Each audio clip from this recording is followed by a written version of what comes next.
दोस्तों welcome back. आज के इस एपिसोड में मैं आपको बताने वाला हूँ 4 ऐसे शिवलिंगों के बारे में जिनके रहस्यों को आज तक बड़े से बड़े वैज्ञानिक भी नहीं सुलझा पाए हैं। और इस लिस्ट में सबसे आखिर में मैं आपको एक ऐसा शिवलिंग दिखाने वाला हूँ जिसकी बनावट की वजह से ये दावा किया जाता है कि वो शिवलिंग इस दुनिया का है ही नहीं। तो वीडियो को आखिर तक ज़रूर देखिए। वैसे तो काशी में कई सारे शिवलिंग हैं, उनका हर एक का अपना एक अलग महत्व है।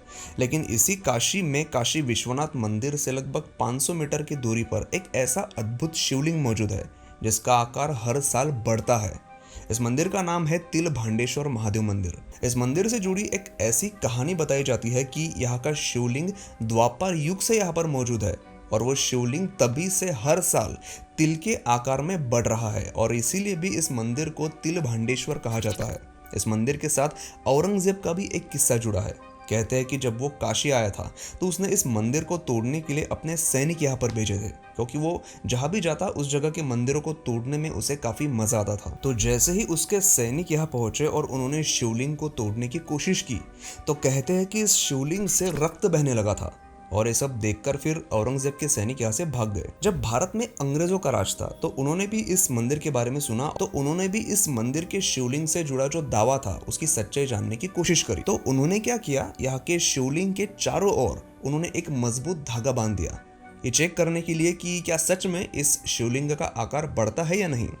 तो बताया जाता है कि 2-3 सालों के बाद वो धागा प्रेशर की वजह से अपने आप टूट गया था। छत्तीसगढ़ की राजधानी रायपुर से 120 किलोमीटर दूर खरौद में मौजूद इस मंदिर के शिवलिंग की स्थापना खुद लक्ष्मण जी ने की थी। कहते हैं कि भगवान राम ने यहाँ पर खर और दूषण नाम के 2 राक्षसों का वध किया था, इसीलिए इस जगह का नाम खरौद पड़ा था।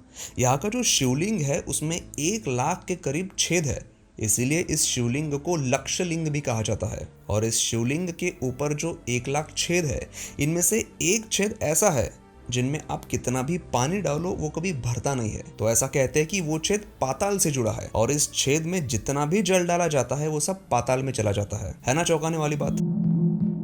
क्या आपने कभी भगवान शिव का ऐसा मंदिर देखा है जिसमें 2 शिवलिंग एक साथ मौजूद हो?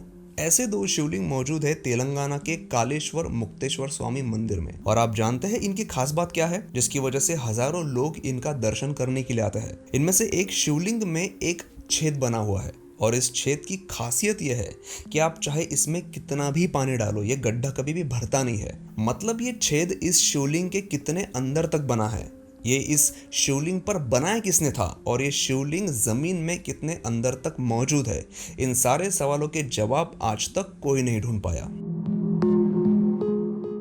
अभी मैं आपको एक ऐसा शिवलिंग दिखाने वाला हूँ जिसके बारे में ये कहा जाता है कि वो इस दुनिया का है ही नहीं। ये शिवलिंग वैज्ञानिकों के सामने किसी चुनौती जैसा खड़ा है। ये शिवलिंग मौजूद है तेलंगाना के वरंगल किले में। इस किले को 12वीं सेंचुरी में राजा गणपति देव ने बनवाया था। इस किले पर बाद में 14वीं सदी में एक बहुत बड़ा हमला हुआ था जिससे इस किले का और इस किले में मौजूद मंदिर का बहुत नुकसान किया गया। यहाँ के मंदिर के कई सारे महत्वपूर्ण हिस्से जमीन के अंदर दब गए थे।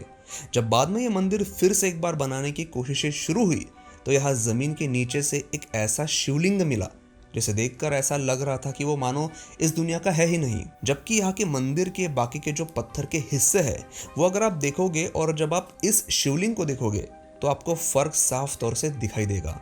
ये शिवलिंग ब्लैक बेसॉल्ट से बना है जो काफी सख्त पत्थर होता है और ऐसे पत्थर को शेप देना और पॉलिश करना आसान काम नहीं होता।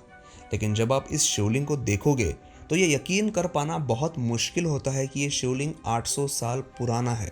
इसका सरफेस पॉलिश करके इतना स्मूथ बनाया गया है कि आप उसमें अपना चेहरा तक देख सकते हैं। लेकिन इस बात का पता आज तक नहीं चल पाया है कि बिना किसी मशीन के सिर्फ पत्थर और लोहे के औजारों के इस्तेमाल से ये काम उस वक्त के कारागिरों ने किया कैसे था। क्या आपके पास इस सवाल का जवाब है? अगर है तो प्लीज नीचे कमेंट करके जरूर बताइए। और इस वीडियो में बताए गए भगवान शिव के किस मंदिर के बारे में आज आपने पहली बार सुना है वो भी नीचे कमेंट करके जरूर बताइए। और वीडियो अगर अच्छा लगा हो तो प्लीज इसे लाइक जरूर करिए।